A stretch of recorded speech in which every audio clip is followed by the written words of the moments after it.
Hello বন্ধুরা, দেখো আমি আজ মোচা রান্না করেছি। আজ মানডে, তাই আমি মোচা বানিয়েছি। জিরে ফোড়ন দিলাম, তেজপাতা দিলাম, তারপরে আমি ছোট ছোট করে আলুগুলোকে কেটে রেখেছি, ওগুলোকে একটুখানি ভেজে নিলাম।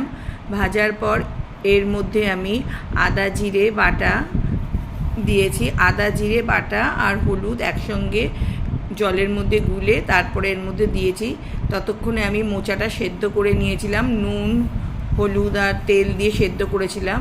এবার আদা জিরে বাটার পেস্টটা আমি এর মধ্যে দিয়ে ভালো করে কষাবো। শনি মঙ্গলবার আমরা মোচা খাই না। এরপর কাঁচা লঙ্কা দিলাম আমি, এর মধ্যে নুন দিলাম। ছোলা দিলে খুব ভালো লাগে, অনেকে চিংড়ি মাছ দিয়ে খায়, আমার ভালো লাগে না, আমি ছোলা দিয়ে নিরামিষই আমার ভালো লাগে। এরপর